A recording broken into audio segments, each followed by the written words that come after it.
Hi, I'm Michelle Danello, Director of Communications for Subway Restaurants. We're proud to call Connecticut our home. Did you know that our first sub shop opened in Bridgeport, Connecticut 50 years ago? And we are excited to be part of the Connecticut business landscape. We're proud to partner with Network Connecticut to call attention to all the other great businesses and not-for-profits here in the state. We love to treat our headquarters teams to great farm-to-table goodies throughout the year, and whenever possible, like to use Connecticut-grown produce.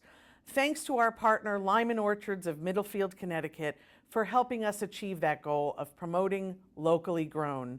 Together, we are building a better Connecticut.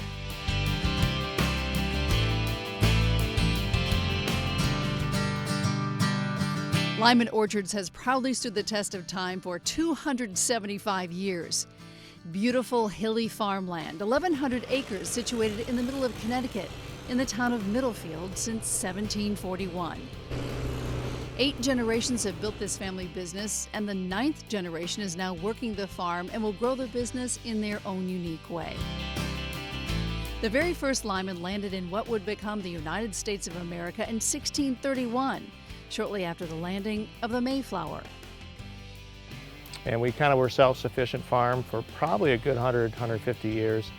And as we got into the late 1800s, as all industries started to specialize more, agriculture did as well. And so my great-grandfather started planting peach trees in the 1890s on these hills. And we had 500 acres of peaches at one point at the turn of the century. Once upon a time, Connecticut was the second largest peach-producing state in the country behind Georgia. John Lyman III, Executive Vice President of the business, will tell you peaches grown in Connecticut will rival any down south. Tell people that the best peaches in the world are grown in Connecticut. And what does Georgia say about that? Well, I'm sure they have a different opinion. The whole local thing is very real, and I think people appreciate it.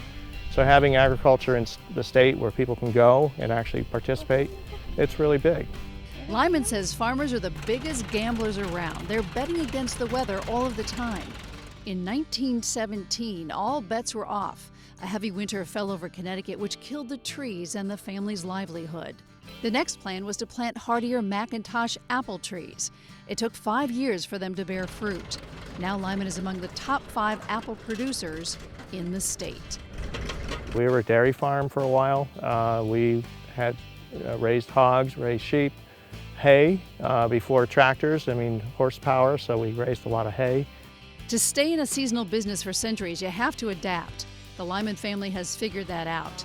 For 9 weeks out of the year, summer and into early fall, the farm is full out, employing about 200 people. So there's a number of choices that our packers have to make when they're grading the fruit.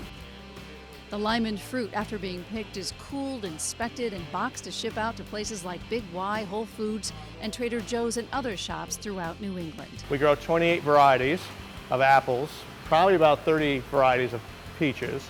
And one of the reasons we grow so many varieties is not only because people like different varieties, but also it helps us spread the harvest out.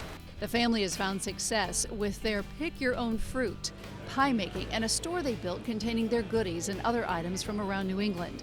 They named it the Apple Barrel. The Apple Barrel was built and opened in 1971, so it's been around a while. We started really with our product, the apples, the peaches. Eventually we added a deli, so now we do a pretty robust lunch business. Another way the family decided to use its land was to incorporate the game of golf. Golf has been a very important part of our business, and we built it and opened our first course in 1969. Diversified us out of the agriculture, and golf had a very strong run for about 35 years, 40 years, and helped us offset some really tough years in agriculture. There is a corn maze every year that donates parts of the proceeds to the American Cancer Society. They have raised about $500,000 for the organization. In 2015, the Lyman family partnered with Pez, another strong Connecticut company. Concerning Lyman's pies, that part of the business has been going strong for 15 years. They use old family recipes, which have been changed a bit for modern times. The aim is to turn out 4,000 pies a day in season. They make them, freeze them unbaked, and then ship them out to their customers to be baked there. A farming business like Lyman survives by really hard work, and at the end of the day, there is a lot of pride that they have come so far over centuries. Well, no question, you really feel that pride in the family for sticking with it as long as they have. I mean, while we produce, we really also are retail and we're guest service, and we really are transforming that way. Our organization continues to transform to create more things for people to do when they come out to visit us. So we're very proud to be residents of Connecticut, call Connecticut our home state.